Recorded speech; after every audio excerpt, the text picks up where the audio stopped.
Moscow, September 26, 1936.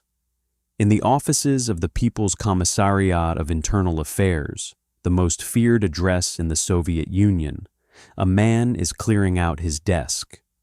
His name is Genrikh Grigoryevich Yagoda, and until this morning, he was the most powerful secret policeman in the world. He ran the NKVD, Stalin's instrument of terror, with absolute authority. He signed death warrants the way other men sign letters. He built the Gulag system that would consume millions of Soviet citizens. He arrested old Bolsheviks, men who'd fought alongside Lenin, men he'd known for decades, and sent them to their deaths without visible hesitation. Now a telegram has arrived from Stalin, who is vacationing in Sochi.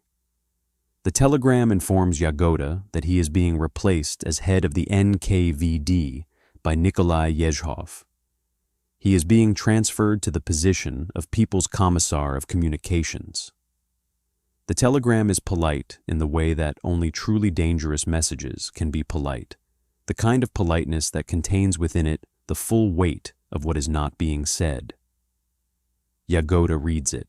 Then he reads it again. He is 55 years old.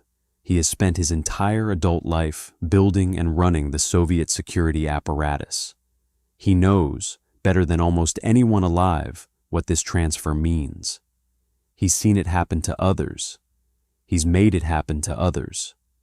The sideways move, the demotion disguised as reassignment, the removal from real power while the paperwork for arrest is being prepared. He finishes clearing his desk. He walks out of the building that has been his domain for years, past the guards who no longer meet his eyes, past the officers who are already calculating how quickly they need to transfer their loyalties. He gets into his car, and somewhere in the back of his mind, behind whatever calculations he's making about survival, there must be a recognition, a cold, crystalline recognition. This is how it feels. This is what it felt like for all of them. This is the story of Genrikh Yagoda, the man who built Stalin's terror machine and was then fed into it. A story about what happens when the executioner becomes the condemned, when the architect of a system of destruction finally stands on the wrong side of the door he himself designed and installed. To understand Yagoda's fall, we need to understand his rise, and to understand his rise, we need to understand what he was building and why Stalin needed him to build it. Genrikh Yagoda was born in 1891 in Rybinsk into a Jewish family of modest means. He joined the Bolshevik movement as a young man, drawn by the revolutionary promise of a world remade from its foundations.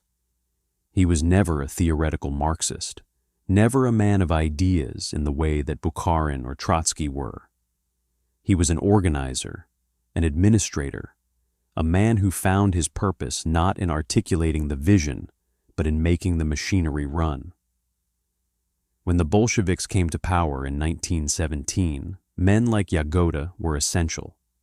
The revolution needed administrators who could build institutions from nothing, who could impose order on chaos, who could be trusted to do what was necessary. He joined the Cheka, the original Soviet secret police, in the early years of the revolution.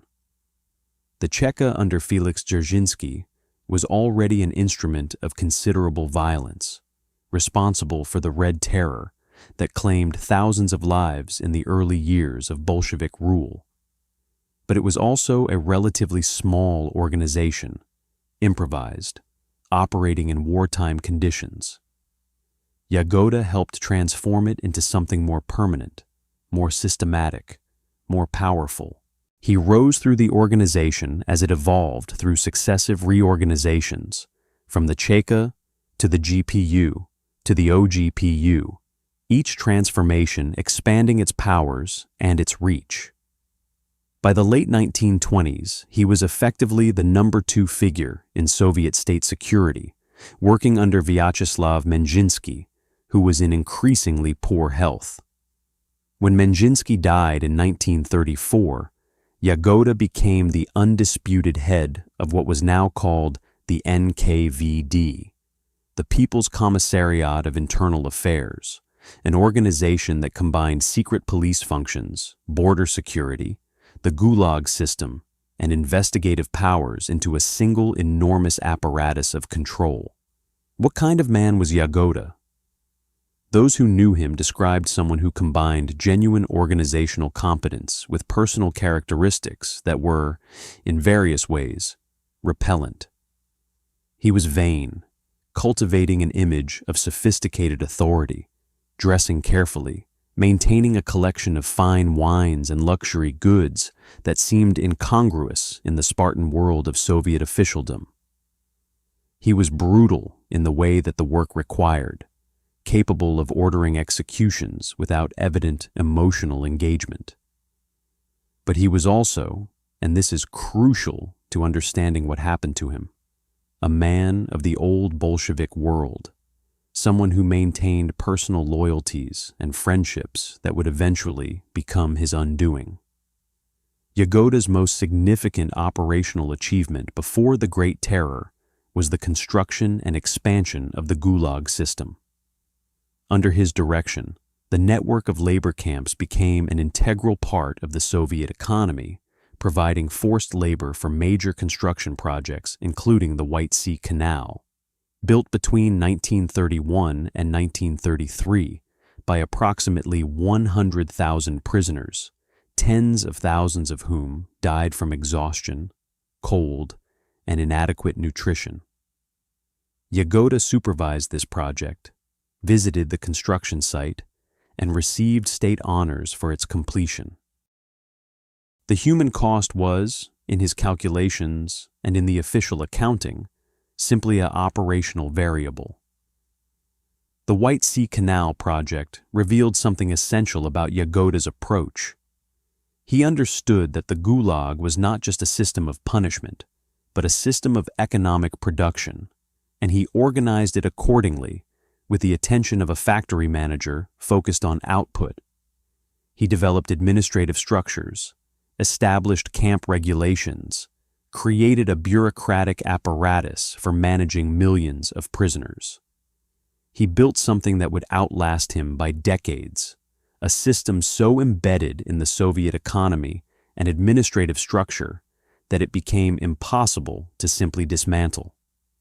By 1934, the political landscape was shifting in ways that would define the rest of Yagoda's career. The murder of Sergei Kirov in December 1934 gave Stalin the pretext he needed to begin moving against the old Bolsheviks, the generation of revolutionary leaders who remembered Lenin, who had their own political histories and loyalties, and who represented potential alternatives to Stalin's absolute authority. Yagoda was given the task of building the cases against them. This is where the personal dimension of Yagoda's story becomes most complicated and most tragic. The men he was ordered to arrest and build cases against were not strangers. They were people he'd known for years, in some cases decades. Grigory Zinoviev and Lev Kamenev, the first major targets of the show trials, were old Bolsheviks whose political careers had intersected with Yagoda's for a generation. Nikolai Bukharin, who would be consumed in the later waves of the terror, was someone Yagoda knew personally, whose intellectual circle he'd moved in, whose world he'd inhabited. He arrested them anyway. He built the cases against them, supervised the interrogations that produced the confessions, the elaborate, impossible confessions in which old revolutionaries admitted to being German spies, Japanese agents, Trotskyite terrorists, and assassins. He oversaw the show trials, the grotesque theatrical productions in which men confessed to crimes they hadn't committed in language so stilted and formulaic that it was clearly scripted, performances delivered by broken men who'd been told their families would be protected if they cooperated. Why did he do it? This question sits at the heart of understanding Yagoda and understanding the system he served. Part of the answer is simply fear. By the mid-1930s, refusing a direct order from Stalin was not a viable option. The man who refused would become the next target, but fear alone doesn't fully explain it. Yagoda had been a willing instrument of Soviet state violence long before fear became the dominant dynamic. He had built his career on the willingness to use force against the state's designated enemies, and when Stalin designated the old Bolsheviks as enemies, Yagoda applied his professional skills to the task. There may also have been a kind of ideological accommodation, a telling himself that Stalin's judgment was correct, that these men really were threats to the revolution, that the terror was necessary even if its specific accusations were fabricated. This kind of self-deception was characteristic of many people who participated in the Soviet system's violence. They told themselves stories that made their actions bearable, that placed their cruelty in a framework of necessity or historical inevitability. But the evidence suggests that Yagoda was also, in some sense, genuinely reluctant. He moved more slowly than Stalin wanted. He resisted some of the most extreme demands. When Stalin pushed for broader and faster arrests, Yagoda sometimes counseled restraint, arguing for more limited operations, more careful procedures. These hesitations were not principled opposition, but they were noticed. Stalin noticed everything. The show trials of 1936, the trial of the 16 as it was called, featuring Zinoviev, Kamenev, and 14 others, went ahead with Yagoda's organization, having prepared the confessions and managed the proceedings. All 16 defendants were shot within 24 hours of their conviction. But Stalin was already dissatisfied. The trials had been managed too cautiously. The evidence, while sufficient for conviction in a Soviet court, was not as comprehensive, not as damning, not as theatrical as Stalin wanted. Yezhov, Yagoda's subordinate and rival, was whispering in Stalin's ear that Yagoda was soft, that the NKVD under his leadership was not pursuing enemies with sufficient zeal. The telegram came in September 1936. Yagoda was out, Yezhov was in, and the real terror, the Yezhovshchina, the period that would claim over 700,000 lives in less than 2 years, was about to begin. Yagoda spent several months as Commissar of Communications, a position he approached with the professional discipline of a man who understood that appearing to accept his demotion gracefully was the only viable strategy. He went to his new office. He attended meetings. He filed reports. He maintained the surface of a loyal party official who had accepted a reassignment without complaint. But everyone around him, and certainly he himself, understood that this was simply the interval between removal and arrest. Yezhov, now running the NKVD, began the process of investigating his predecessor. This was standard operating procedure in the Soviet system. When a security chief was replaced, his successor was expected to find crimes in his record, both because it justified the replacement and because the successor needed to demonstrate to Stalin that he was more zealous, more thorough, more willing to pursue enemies than his predecessor had been. Yezhov was extraordinarily zealous. He was also personally hostile to Yagoda, having maneuvered against him for years. In March 1937, Yagoda was expelled from the Communist Party. The accusation was that he had not justified the trust of the party. It was a phrase that meant everything and nothing, the kind of formulation the Soviet system used when the specific charges were still being assembled. His apartment was searched. His possessions, the fine wines, the luxury goods, a collection of items that included things that would later be characterized as inappropriate and decadent, were inventoried and confiscated. The narrative of his crimes was being constructed around him. He was arrested on April 3, 1937. The moment of his arrest must have been extraordinary in its terrible familiarity. He knew this moment. He had designed this moment for others. He knew the procedure, the words that were spoken, the documentation that would be presented, the journey from normal life into the machinery of the security apparatus. He'd sent countless people into that machinery. Now he was the one being processed. His interrogation lasted months. The NKVD officers who questioned him were, in many cases, men who had worked under him, men whose careers he had advanced, whose training reflected methods he had developed or approved. They questioned him with the techniques that had been refined under his own supervision, the sleep deprivation, the psychological pressure, the construction of accusations around whatever fragments of truth could be found or invented. The charges assembled against Yagoda were comprehensive and internally contradictory in the way that Soviet charges always were. He was accused of being a German spy, of working to undermine Soviet state security from within, of deliberately sabotaging NKVD operations to protect enemies of the state. More specifically, he was accused of having poisoned Menjinsky, his predecessor, to accelerate his own rise to the top position. He was accused of having poisoned the writer Maxim Gorky and Gorky's son.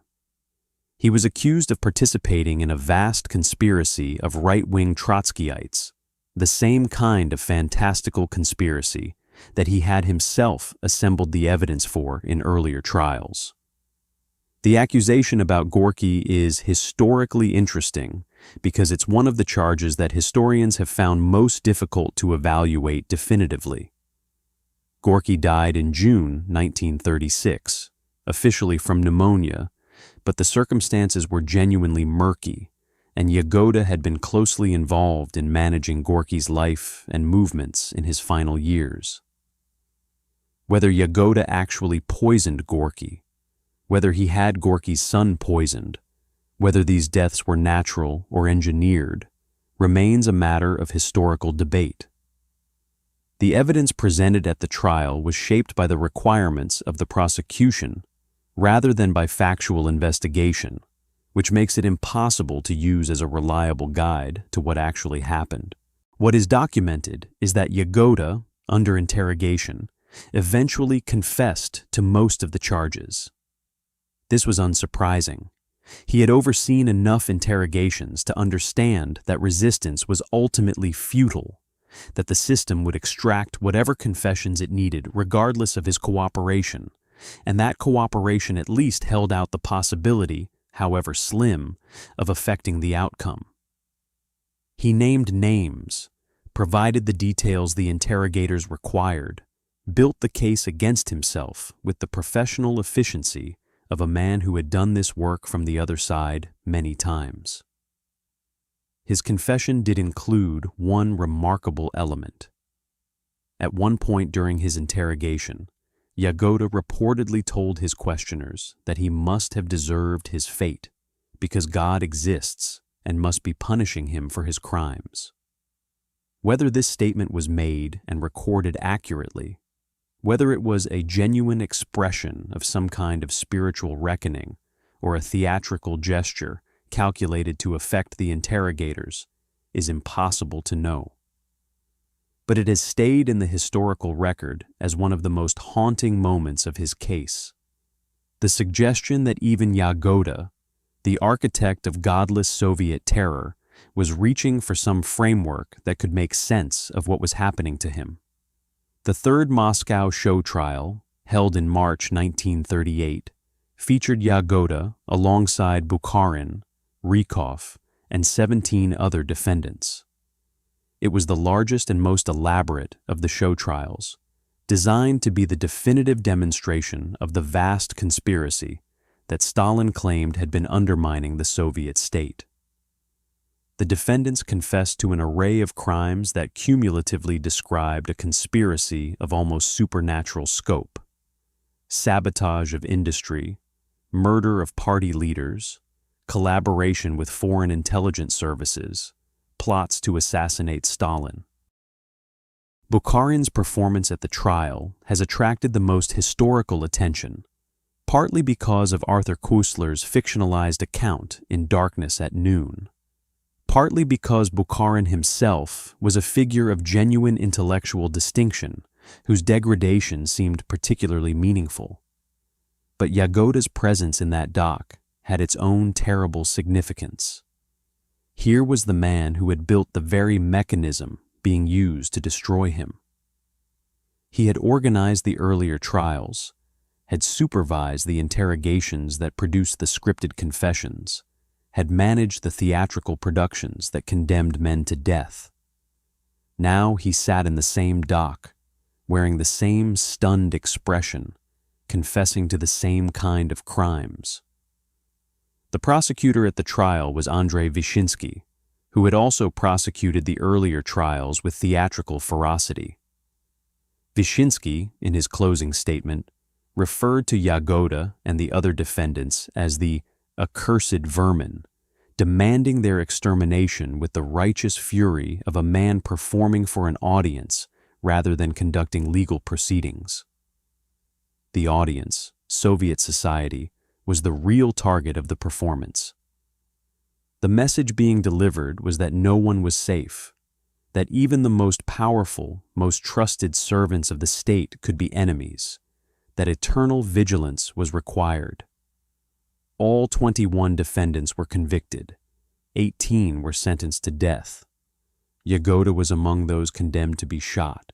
On March 15, 1938, Genrikh Yagoda was taken to a basement and executed. His body was cremated. His name began its process of erasure from Soviet official history, removed from documents, cropped from photographs, replaced with the silence that the Soviet system applied to those it had consumed. The specific details of his final hours are not documented in the historical record with the same specificity as his trial. What happened in those last moments between the verdict and the execution, what he thought, whether he maintained composure or fell apart, whether he made any final statement, these things are not known. The system that he had helped to build did not preserve such details for its victims. What the historical record does preserve is the inventory of possessions found in his apartment when it was searched after his arrest. The list is remarkable and revealing. Investigators found collections of pornographic photographs. They found luxury goods, wines, and personal items accumulated over years of privileged access. They found evidence of the personal life of a man who had inhabited the highest levels of Soviet power, while the population he policed lived in poverty and fear. Whether these items were as sinister as the prosecution presented them, or whether they were simply the accumulated possessions of a powerful man whose taste ran to the luxurious, the inventory became part of the evidence used to characterize him as corrupt and degenerate. The deeper inventory, the accounting of what Yagoda built and what it cost, is incalculable in human terms. The Gulag system he expanded and systematized would consume millions of lives over the decades of its operation. The show trial machinery he helped develop would be used to destroy thousands of people. The techniques of interrogation and confession extraction he refined would be applied across the Soviet system for decades. He built durable things, unfortunately. The system of control, surveillance, and terror that he helped construct proved more lasting than its creator. What does Yagoda's story ultimately tell us? It tells us about the self-consuming nature of systems built on terror. Every person who participates in constructing such a system is, in some sense, building the mechanism of their own potential destruction.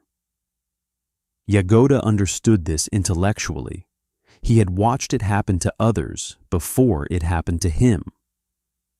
But understanding a trap doesn't necessarily protect you from it, especially when the trap is the entire world you inhabit, the only world you know, the world you helped to build. There is a specific kind of tragedy in Yagoda's story that differs from the tragedy of his victims. His victims were innocent. They were arrested on false charges, forced to confess to crimes they hadn't committed, killed for being what they weren't. Yagoda was guilty of real crimes, enormous ones, crimes against thousands of people.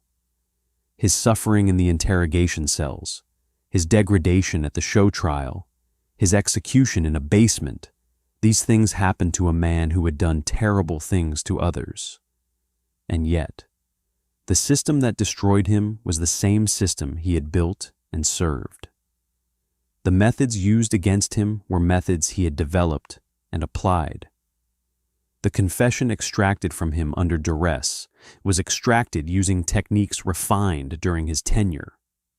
He was consumed by his own creation, and that carries its own particular horror, not sympathy exactly, but a recognition of how completely the logic of terror closes in on everyone who enters it, including those who designed the door. Nikita Khrushchev, in his secret speech of 1956, mentioned Yagoda only in passing. The rehabilitation era that followed Stalin's death brought varying degrees of posthumous exoneration to many victims of the show trials, but Yagoda was not among those rehabilitated. He remained officially condemned, his crimes against the party and state considered real, even as the fabricated charges of espionage were quietly acknowledged as fabrications. He occupies an uncomfortable position in Soviet and Russian historical memory. Too guilty of real crimes to be fully rehabilitated. Too much a victim of the system to be condemned without complication.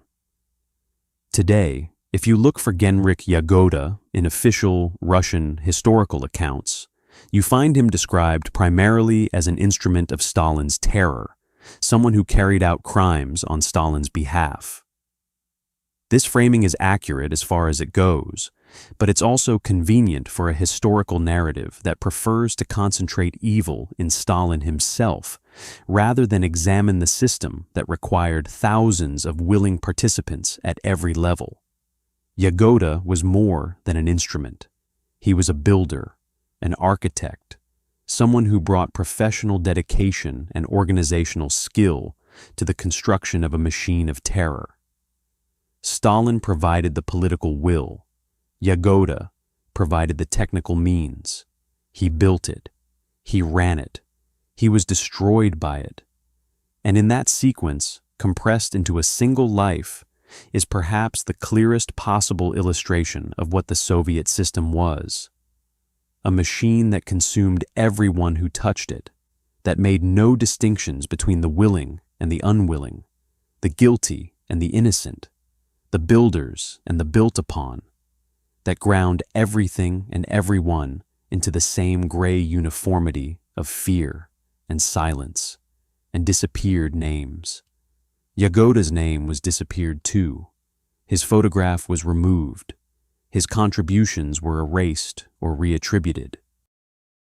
He became, in official Soviet memory, a non-person, exactly as he had made non-persons of others. The symmetry is almost too neat, too literary, too much like justice. But history rarely delivers clean justice. What it delivers instead is pattern, the recurring demonstration that systems of absolute power consume their servants as readily as their victims, that the tools of tyranny have no loyalty to those who wield them, and that the man who arrests his friends today will find, often enough, that tomorrow someone else is coming for him. In the end, Yagoda was not special. He was not uniquely evil, not in the context of the system he inhabited. He was a man who made choices, consistently over years, to participate in violence rather than resist it, to advance himself through the machinery of terror rather than stand apart from it. Those choices had consequences for hundreds of thousands of people, and then they had consequences for him. He paid the price. But the price he paid was a fraction of what others paid because of him. That accounting, the disproportion between what he suffered and what he caused, is the final thing to hold in mind when considering his story. He died in a basement, shot in the back of the head. His victims died the same way. The method was identical, but the ledger was not balanced, and it never would be. That's not justice. It's just history, dark and unresolved, the way history almost always is.